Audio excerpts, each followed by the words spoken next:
morning shine, shine, shine. Las Vegas, shine your light on me. Welcome to Las Vegas Tonight with your award-winning host, Dale Davidson. Dale interviews fascinating guests from top-ranked celebrities to people just like you who have an important story to tell. For more than 15 years, Dale has broadcast every week from the fabulous Las Vegas Strip. He finds the people who really make Las Vegas a one-of-a-kind city and lets the world know just what's happening in this remarkable town. You'll discover why 50 million people visit the entertainment capital of the world every year. Stay tuned for another exciting episode of Las Vegas Tonight. Welcome to Las Vegas Tonight. I'm your host, Dale Davidson. Each and every episode, we bring you fascinating, interesting guests, and we've outdone ourselves this time. Dr. Anthony Levatino is with us. He is a famous doctor and an attorney, I understand. Yes. So he's a smart guy, and we're going to talk about the pro-life movement. He is a former abortionist who has gone over to the bright side, and he is doing everything he can to stop it. Doctor, thanks for coming. Pleasure. We appreciate it so much. And you're an Arizonan. Yes, so you came up for Arizona for the last 2 years. Yeah, and you like it okay, even though it's a little hot. It's a little warm. Well, everyone complained about, I lived in Las Cruces, New Mexico for 16 years. And everybody goes, well, it's so hot. And I go, well, it's only 4 to 5 degrees difference. No, it's a lot hotter. And especially the elevation's not so high, so it doesn't cool down at night like it used to. Yes, that's the case. Let's talk a little bit about your early life so people get to know you. Where'd you grow up? Grew up in Rochester, New York. Oh, okay. Went to Spencerport High School, and then decided fairly early on, about age 10, I woke up once with a lump under my arm and I had to go to the hospital to have whatever this was removed. Yes. I thought it was a great adventure. My poor parents were sweating out leukemia, lymphomas, and all these things. I had no idea what they were worried about. Yes. Turned out to be nothing. Yeah. But that somehow got me thinking about I wanted to become a doctor. So that's interesting. After I graduated from high school, I went to Rensselaer Polytechnic Institute in Troy, New York. Oh, I know They Rensselaer, had a special, it's a great place. Mm-hmm. Mostly known as an engineering college. Yes. But had a special medical program that allowed you had to go through your summers as well, but you could get your college degree and medical degree in 6 years instead of 8. Wow. So I did that and graduated from RPI and Albany Medical College in 1976. Wow, good for you. And when did you decide to become an attorney? When did that happen? Well, after I got through medical school, I decided I wanted to do obstetrics and gynecology, and that's 4 more years. Right. When I graduated from my residency program in obstetrics and gynecology, my wife and I had 2 babies and $28 to our name. And I was foolish enough to tell her, I said, I think it would really be interesting to get a law degree. And after she finished choking me and saying, no, you're going to go to work. The sooner the better. Exactly.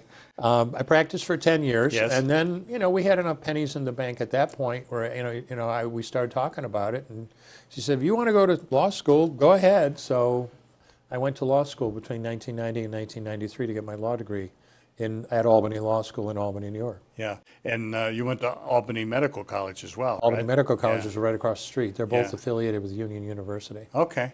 Let's talk about your career as an MD. What brought you to obstetrics and gynecology? What was there about that practice that really appealed to you? A lot of people wonder about that, and especially why would men want to get involved in obstetrics and gynecology? But physicians have personalities, and different personalities maybe tend to gravitate toward specific professions or in medicine specific specialties. Sure. I was the kind of guy, I don't particularly like puzzles, so internal medicine wasn't a great appeal to me. Oh, okay. Putting pieces back together. I liked using my hands, so surgery as a broad category made sense. I looked at plastics, I looked at eyes, I looked at general surgery, But when I did my obstetrics and gynecology rotation, I just found it fascinating. Really? To me, it was so much more fun saying, it's a boy, it's a girl, rather than, you know, your mom's really sick and maybe you should get in here. Yeah. I really found that very rewarding and really enjoyed it. So when it came time to pick a specialty, I said, no, I'm going to go into obstetrics and gynecology. But you were adamantly pro-choice would be the way to describe it. Is that fair? Yeah, it is fair. When I graduated from medical school in 1976, I mean, if you had asked me how I felt about the abortion issue, I wouldn't have hesitated for a second to tell you I am pro-choice. This is a decision between a woman and her doctor, and nobody, fortunately, including the baby's father, has anything to say about it. Right. You know, a lot of people identify themselves as pro-life or pro-choice. But for some people, it doesn't really affect their lives directly. It doesn't even affect how they vote.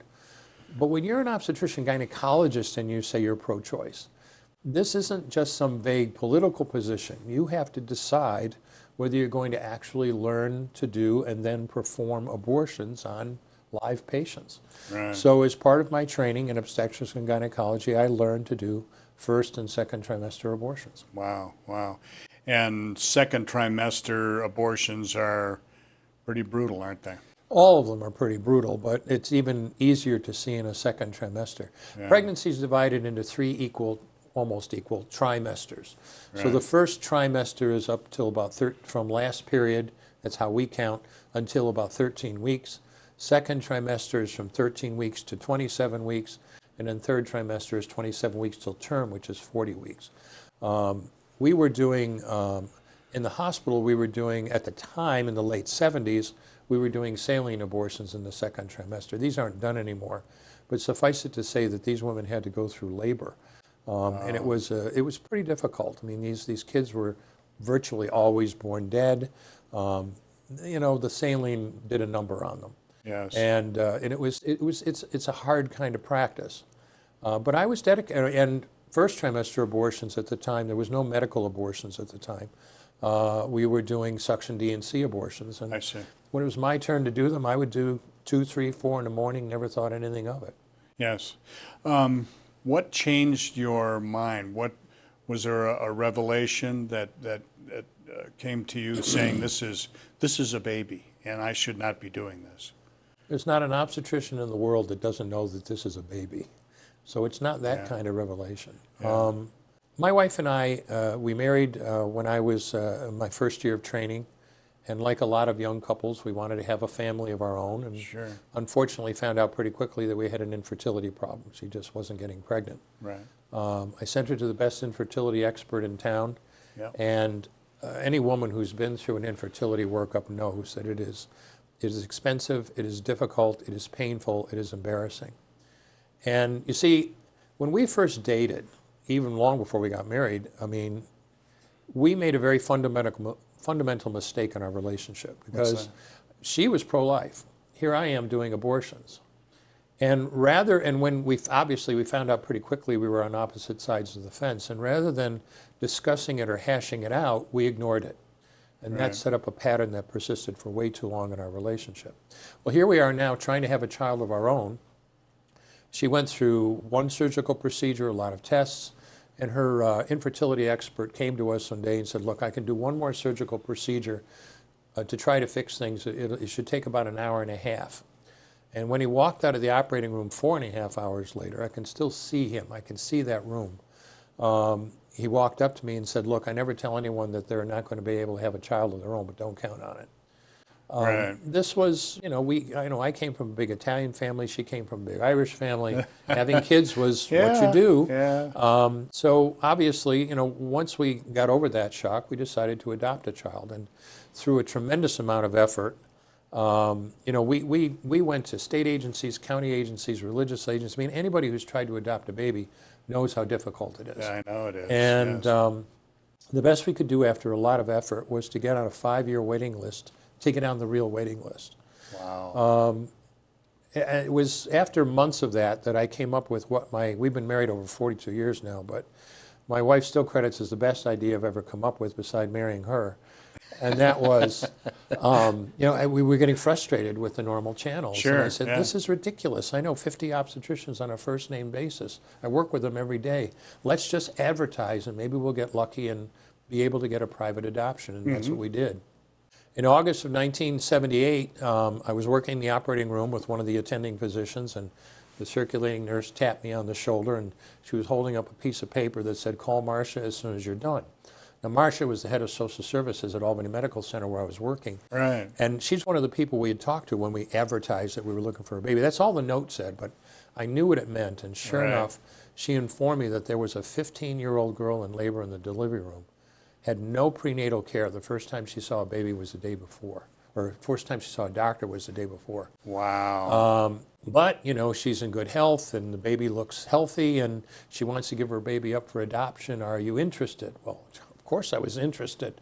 I remember staring at the face of the telephone to call my wife with this news and know I was just 7 digits away from becoming a father. Yeah. And literally, by the grace of God, we were able to adopt a little girl that we named Heather in 1978. What a blessing. So here we go now. We've got a baby of our own. After all the doubts and all the tears, now we have a baby, and my wife got pregnant the very next month. And we ended up with my son Sean was born the following year, and Heather and Sean that were only often 10 months happens, apart. doesn't it? It happens. It's statistically, I'm supposed to tell you as a doctor, no, that doesn't really matter. But yeah, we all see it. And that was such a joy in your life, wasn't it? And you suffered a tragedy with this young girl, didn't you? We did. It's the first. I was, as I said, I was pro-choice. This was the right thing to do. Yeah. No one does things that they think are wrong. Sure. But I was dedicated to this. I thought it was the absolutely right thing for myself and my patients.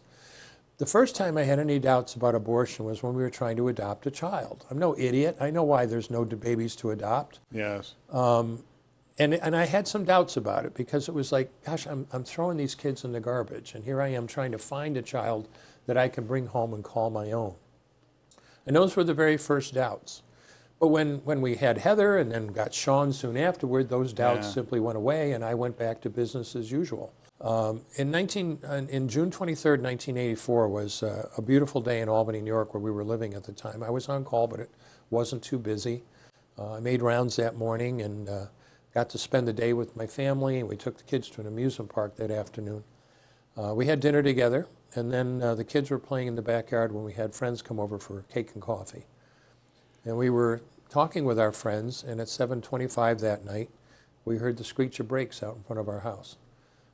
We went out and found out the kids had gone in the road and Heather had been hit by a car. Oh, Lord. She was a mess. I'm a doctor. I'm supposed to be able to save people's lives. My wife was an intensive care nurse. I mean, we did this for a living. Yes. But it made absolutely no difference, and she died in our arms in the back of an ambulance. Oh, I'm so sorry. Anyone who has kids may think they have some idea of what it's like to lose a child that way. If you haven't lost a child yourself, you have no idea what it feels like, and I hope you never find out. Yes. But what do you do after a disaster? You bury your child, you take some time off, and then you try to get into your life. Mm-hmm. In private practice, I was doing second trimester D&D abortions. These are very brutal abortions where you're literally tearing these kids limb from limb. And there's no other way to do it. You're dismembering. That's why it's called a dismemberment abortion. Right. It was maybe a couple of weeks, after I went back to work. I don't remember exactly how long it was, but I showed up at OR number 9 at Albany Medical Center just like I had over 100 times before for a second trimester D&E abortion. And I I wasn't thinking of this as anything special. I had other things on my mind. And I started that abortion and used an instrument called a Sofer clamp. This is the very same instrument I used. Reached in and literally ripped out an arm or a leg and just stared at it in the clamp and got sick. But once you start an abortion, you can't stop. Believe it or not, the doctor who does an abortion has to keep inventory. You have to make sure that you get 2 arms, 2 legs, and all the pieces. Because if you don't, your patient will come back infected, bleeding, or seriously ill, or even dead. So I finished that abortion. And I know it sounds strange to people, but I always promise them what I'm telling you is firsthand and true.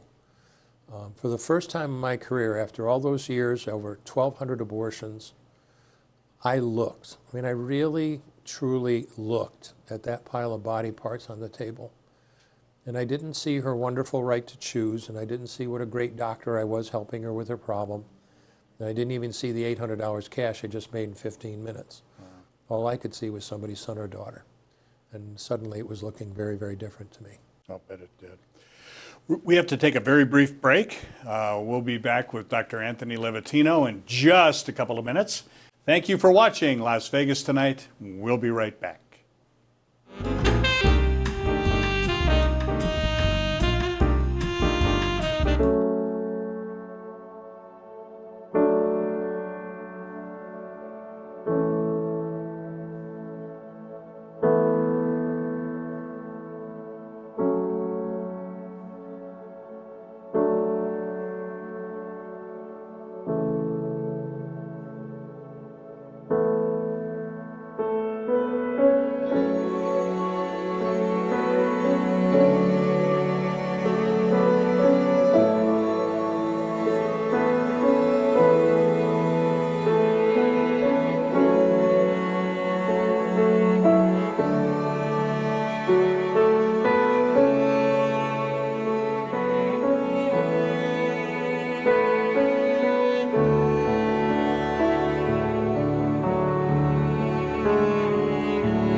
We're often told that happiness is a choice.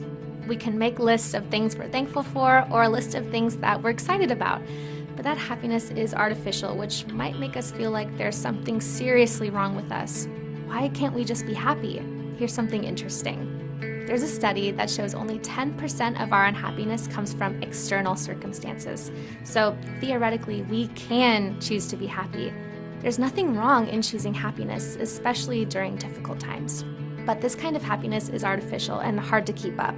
We put on masks and shove our emptiness and hurt down. When we try to create happiness from inside ourselves, it's easy to feel lonely and isolated. But there are times when things are going great in our lives, yet we're still feeling unsatisfied. Don't beat yourself up about feeling this way. There is hope. In any situation you're in, there are two ways of looking at it, positive and negative, right? Well, actually, it's your way or God's way. When you look at it your way, it's easy to will yourself to look for the positive, but we're left feeling restless. But what if we begin to see it from the perspective of God? Our whole world changes. When we enter into a relationship with Him, He shows us more and more about how He sees us and His creation. The Bible reveals to us His character and wisdom. It's a miraculous thing to get a glimpse of how our God sees us and our situation. Today, I'd like to invite you to experience that. By Jesus' sacrifice on the cross, we are able to receive God's grace and have a relationship with Him. If you want to learn more, please click to start a conversation with someone who is ready to answer any of the questions that you might have. We look forward to connecting with you soon.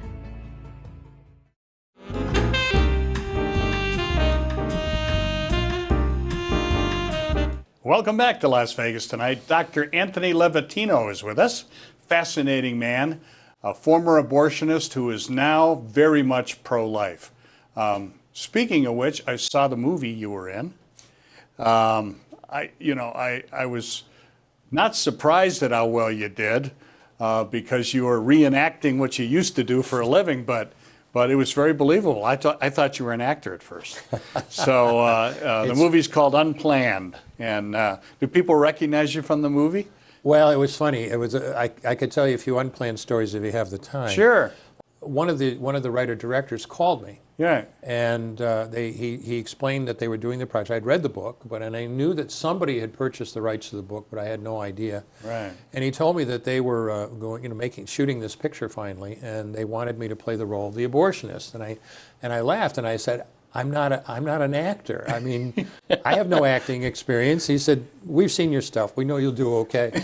So I was like, okay, So that's great. My wife and I went to Stillwater, Oklahoma, where they were shooting this movie. It was a really interesting experience. They told us a lot of interesting stories. I mean, the original budget for the movie was $6 million. I mean, it did extremely well at the box office. I know it did, yeah. These are huge gambles financially. Always, millions of dollars are being risked. Here they were 4 days before they started production. They didn't even have their lead actress. I mean, Ashley Bratcher was at the bottom of their pile of people to ask. And is that right? 4 days before they started shooting, when they spoke to her and said, "This is our actress."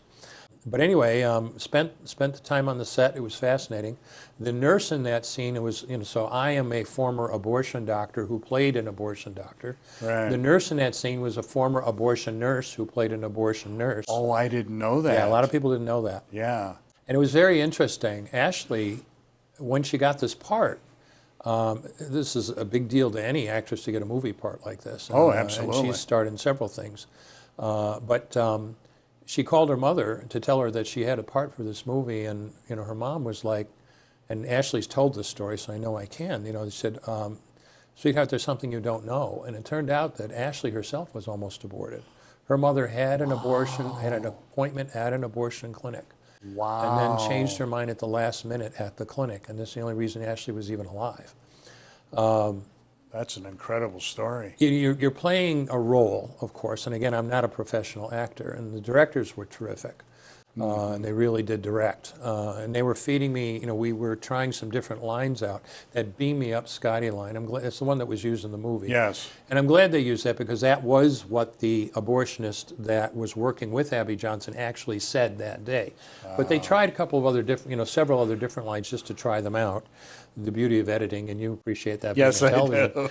Yes. And I'm throwing out these horrible, callous lines to the camera, and the camera's looking at me. Ashley is 3 feet away from me, but she's facing me, so the camera can't see her. But I'm throwing these lines out, and the tears are running down her face. It was really interesting. There was a husband and wife minister team on set praying the whole time. It was another interesting story was at the end of the movie when the Planned Parenthood sign is pulled down. If people go and look if you look at that scene, do you recognize the guy who was driving the tractor? No, I didn't. That's Mike Lindell. He's the My Pillow guy. Oh, is that right? Exactly. Okay. Go take a look at that. Okay. How great is that? They had this budget put together. They started shooting the movie. Mike had apparently heard about the project, called the writer-directors, and he said, and they'd never met before. And this is the story they told us. Yes. And he said, they'd never met before. And he said, send me your bank account. I'm sending you your bank account number. I'm sending you $1 million. And they were like, well, we've never met. We need contracts. He goes, you're not listening to me. Send me your bank account number. I'm sending you $1 million. That's how he got involved in the movie. Oh, that's great. And then it was like, well, we've got to give him a role, so they put him in the. So take a look at that scene. You'll realize I will recognize it's Mike Lindell there. Oh, that's great. He's a good Christian guy. Yeah. It was an excellent movie, I thought. It's Abby Johnson's story. Obviously, it's not very complimentary to Planned Parenthood, but that is her story. That is her experience as she relates it that she went through. She worked, and Abby and I share something in common. I mean, she was as dedicated to the idea of family planning and abortion as I was once upon a time. Yeah, she was an employee of the year with Planned Parenthood. Exactly. Yeah. And I thought the movie did a good job of showing that story. And and she had the experience that many other people have too. When you actually see an abortion, I mean, it's one thing to talk about it. It's something else to actually see it. It's something else as a human being to do it with your own hands. Yes. And in the end, it changed everything for her. Yeah. She spoke at the First Choice Pregnancy Services fundraiser last year, so I had an opportunity to meet her and hear her testimony, which was terrific. You're speaking there tonight, I understand. Yes. Yeah, and that is that something you do all the time now? Do you go to crisis pregnancy centers? 5 or 6 times a year. Do you? We get out and talk. My wife and I have for years, and we feel it's very important to support pregnancy assistance centers like First Choice. Yeah. You know, I don't know what's going to happen in the next election. We'll see. But the atmosphere and the environment for pro-life causes and pregnancy centers could become very rough in the next few years. Mm-hmm. The court may change. The court may get stacked. There's a lot of things that can happen. We can talk all day about politics, and that's not why we're here. But I think that what's going to come out of this in the long run, no matter who wins, is that pregnancy centers like First Choice are so absolutely vitally important for women to get the information they need to make an informed choice. In the movie, it was pretty clear that Planned Parenthood was in the business of abortion. That's really what it was about. It wasn't so much that it was family planning. It wasn't so much that it was assistance in women's medical care. They were in the business of abortion. What's your feeling about Planned Parenthood and its role in abortions across the country today? Planned Parenthood does a lot. Abortion is not all they do. Right. But it is a huge part of what they do. And I believe it is the largest, it accounts for the largest percentage of their clinical income that they actually bring in. I think I looked at the figures just recently, and I don't have the exact numbers in front of me, but I believe in the latest report, Planned Parenthood brought in through medical services, largely abortion, something in the area of $379 million. They get about $500 million in contributions. Right. They get over $600 million in tax money. And on that 1.2 or 1.3 billion, whatever that comes to, they make about $110 million profit. That is, and Planned Parenthood does pelvic exams, they do pap smear screenings, they do breast exams, they do contraception, including all types of contraception, and yes, abortion is a big part of their services. Mm-hmm. In the end, ultimately, Planned Parenthood is the single largest abortion provider in the country. Yeah. So it is certainly a very big percentage of what they do. It's considered to be a political issue because it ends up in the Supreme Court most of the time. Roe v. Wade in 1973 determined that a woman's right to privacy included abortion. What is your feeling on the religious aspects of people's choice to abort or not abort versus the political issues involved? I'm not sure I know exactly what you're asking. Yes. Different religions take different views as far as abortion is concerned. Yes. Obviously. I mean, my wife and I were attending a Presbyterian USA church when I was doing abortions. They had absolutely no problem with that. Yeah. When I stopped doing abortions, you know, suddenly it was like, am I comfortable in a church that supports abortion? I mean, even, you know, and I'm the one who flipped, not them. Right. And ultimately we left that church exactly for that reason. Yes. As I said, other churches and other different branches of religion take their own views. As for the politics, it's become very politically charged, obviously. It's always been a political thing, and it's going to stay that way. Yeah. The Brett Kavanaugh hearings, I mean, does That's anyone... really what was behind that. All of the things that happened to Brett Kavanaugh and his family and what they were put through, I can't believe, no one could possibly be so naive to understand that all of that, every shred of it happened because of Roe versus Wade. That's it. Mm-hmm. Now we have Amy Coney Barrett, being, brought to the Supreme Court. Obviously, the left is not happy that Trump will have made 3 selections for the Supreme Court.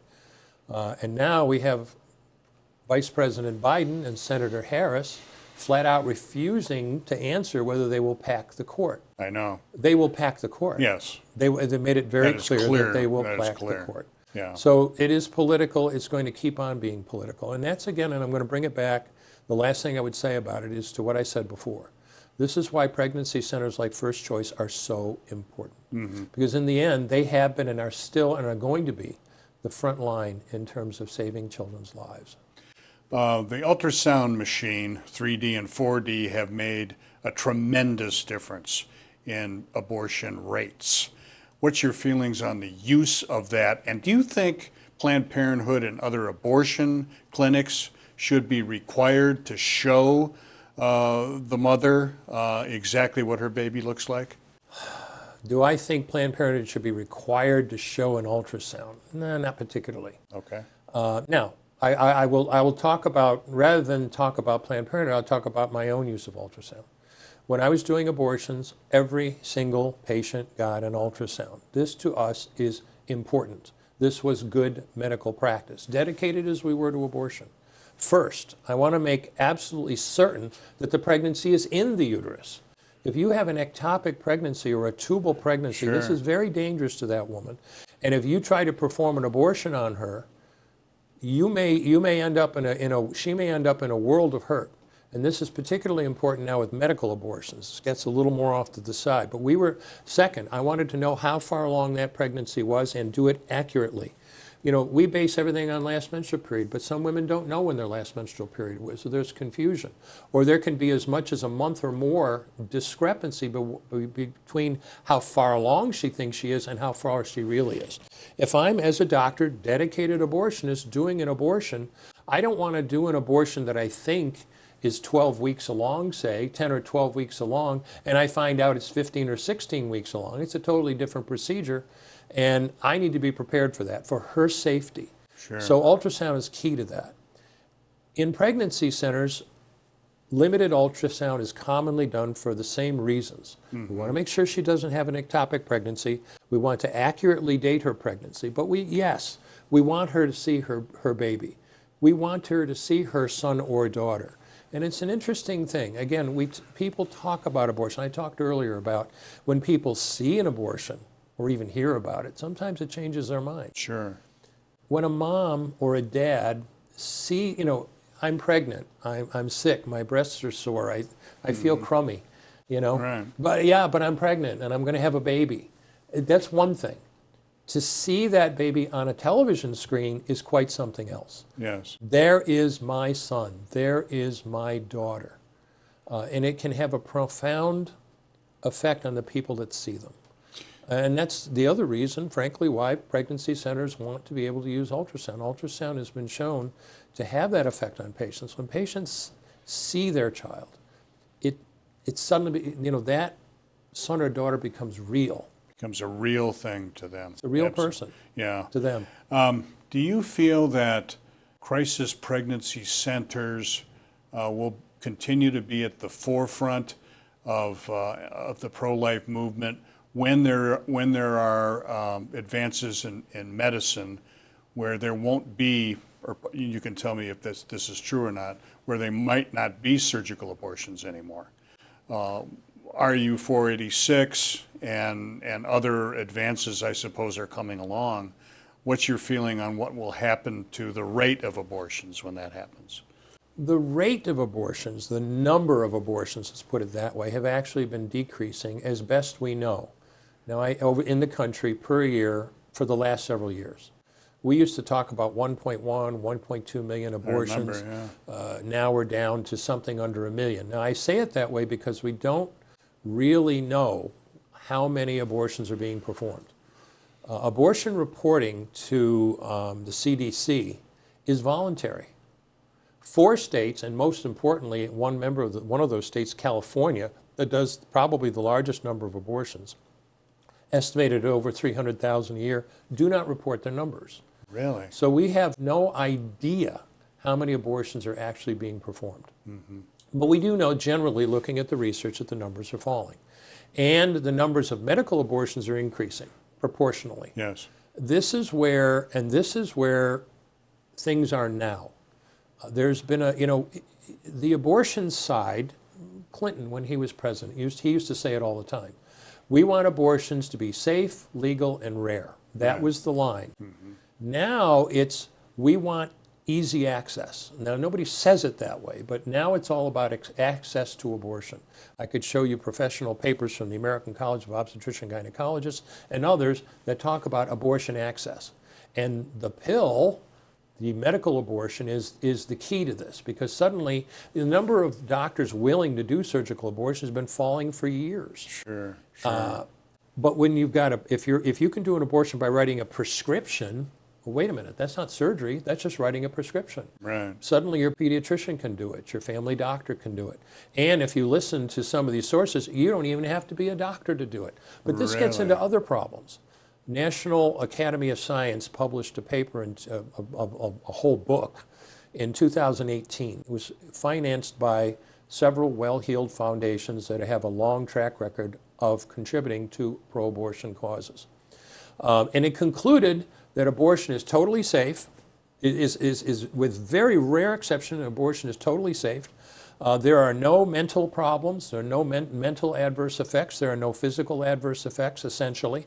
There is no increased risk of breast cancer or preterm labor from abortion. In fact, it's so safe that it can be done in an office setting with no special equipment required or emergency equipment, and it doesn't have to be performed by physicians. It can be done by nurse practitioners, it can be done by nurse midwives. You don't even have to be a doctor, nor do you have to have admitting privileges in a hospital. Really? Now, it's really interesting, because if you look, now we're going to do a medical, remember I talked about ectopic pregnancies? Yes, It's a little more technical, but it's important. Ectopic or tubal pregnancies happen relatively frequently. I mean, they are not uncommon. Yes. Every doctor sees them very regularly. Various reasons for that we won't get into. If I do a surgical abortion, maybe I didn't do an ultrasound. In our practice, I said we always did an abortion, or when we were going to do an abortion, we always did an ultrasound. I want to make sure that the pregnancy is in the uterus. I want to know how far along she is. I know she doesn't have an ectopic because I've seen the pregnancy in the uterus.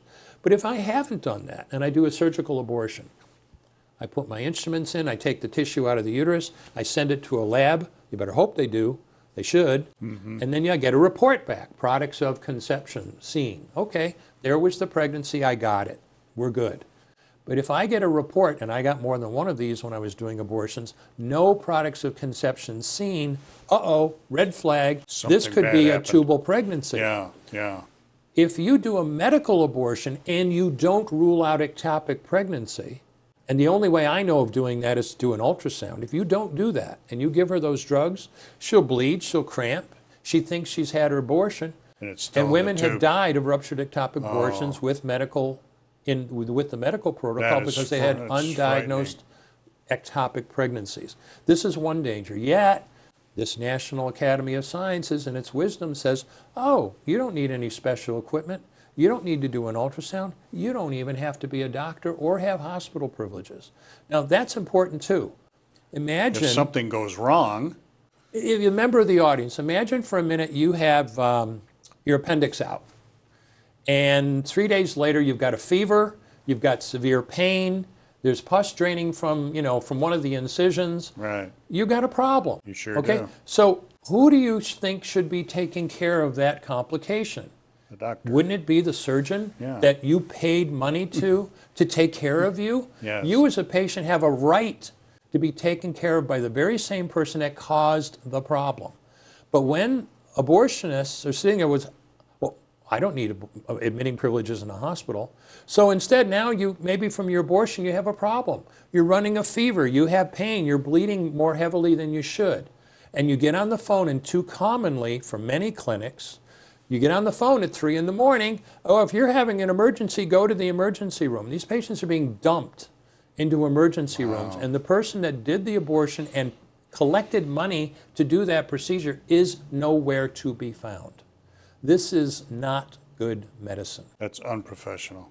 Yes. In my opinion, it's very unprofessional. Yes. Yes. You have to, if you're going to do a procedure, you have to be prepared to deal with the complications of that procedure. No matter how rare those complications might be, it's still your obligation to take care of them. Yes. Or at least arrange for someone else to take care of them for you. Yes. I want to follow up on that. We need to take another brief break and come back and do another short segment and give people an opportunity to help First Choice Pregnancy Services. We'll be back with Dr. Anthony Levatino right after this.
Welcome back to Las Vegas Tonight. I'm your host, Dale Davidson.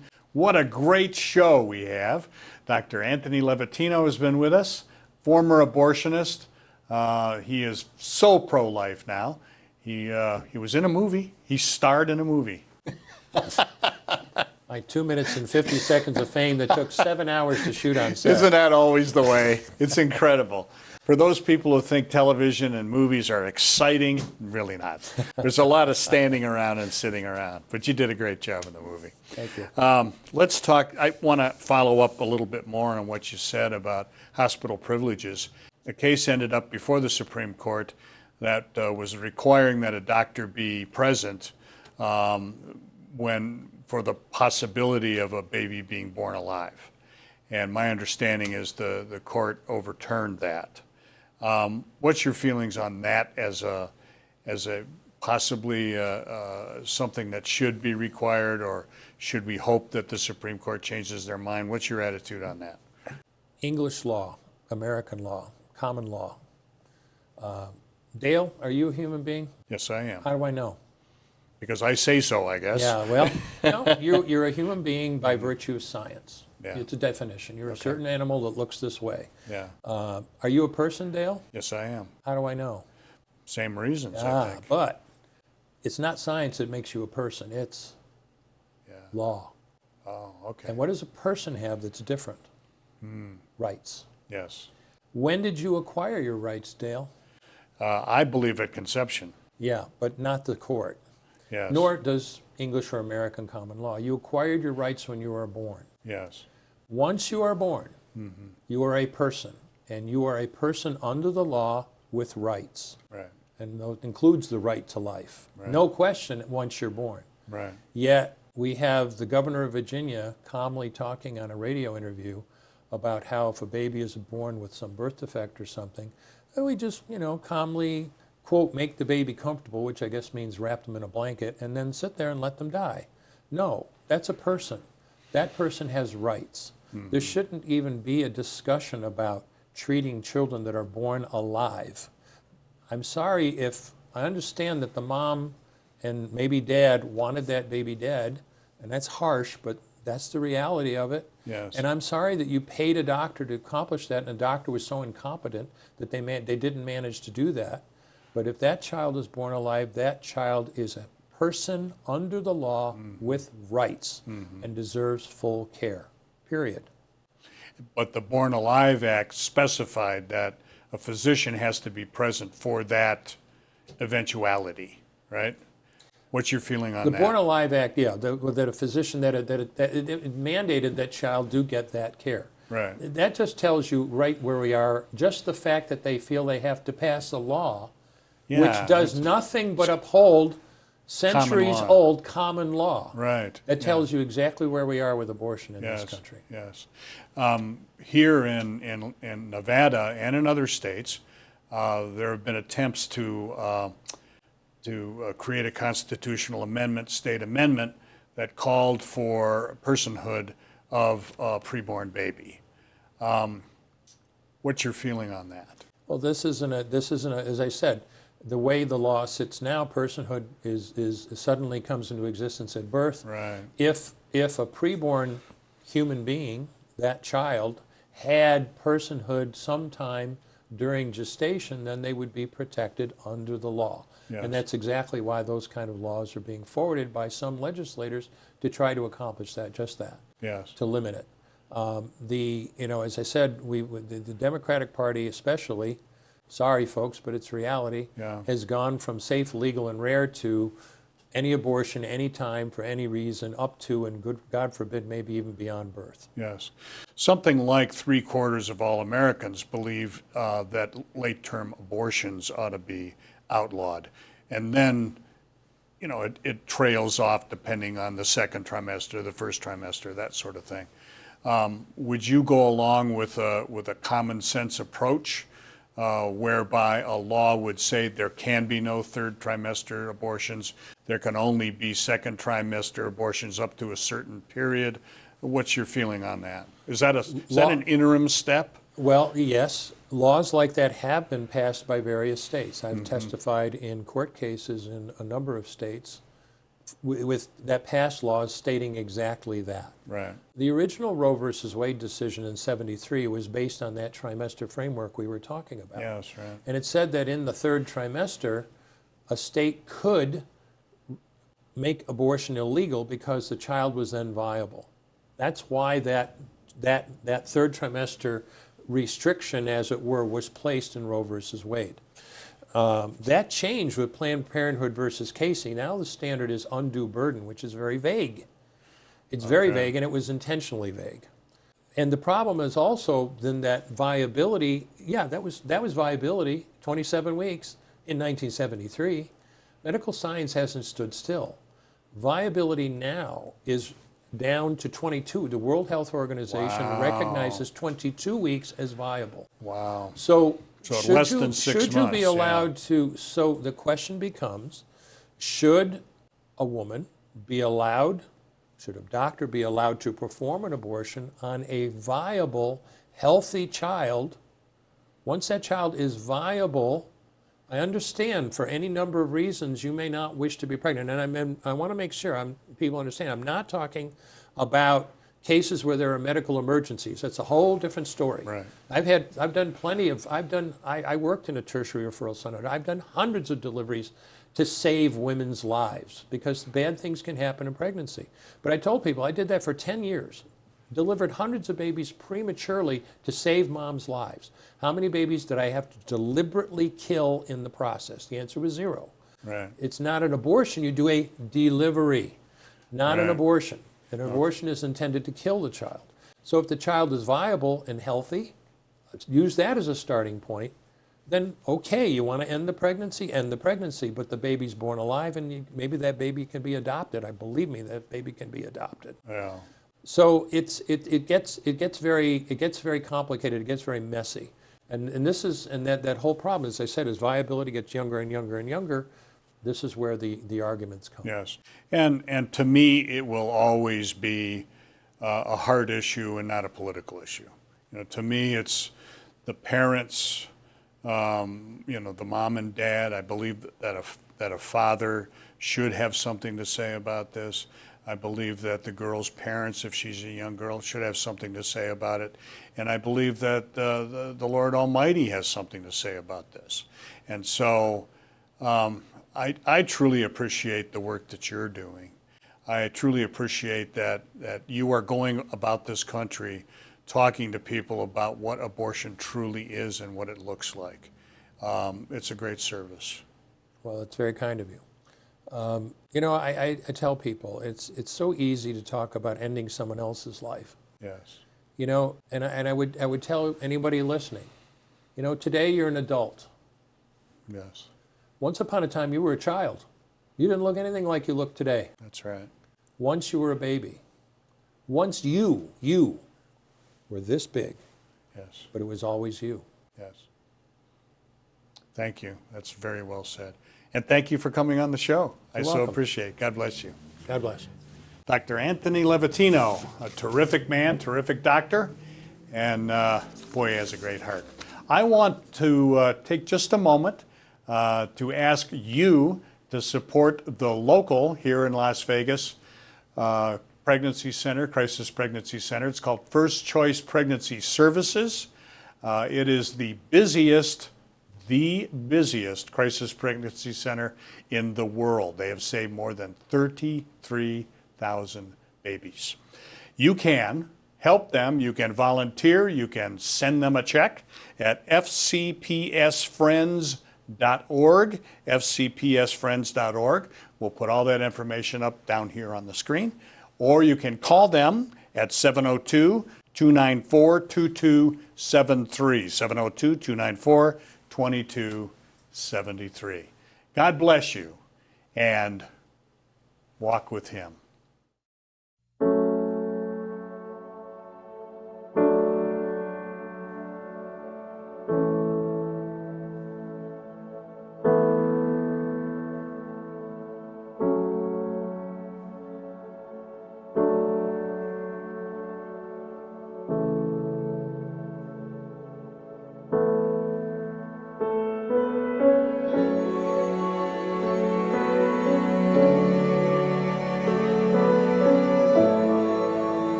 Don't worry.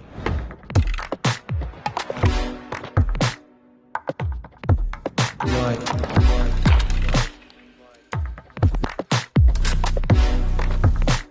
Look at the birds in here.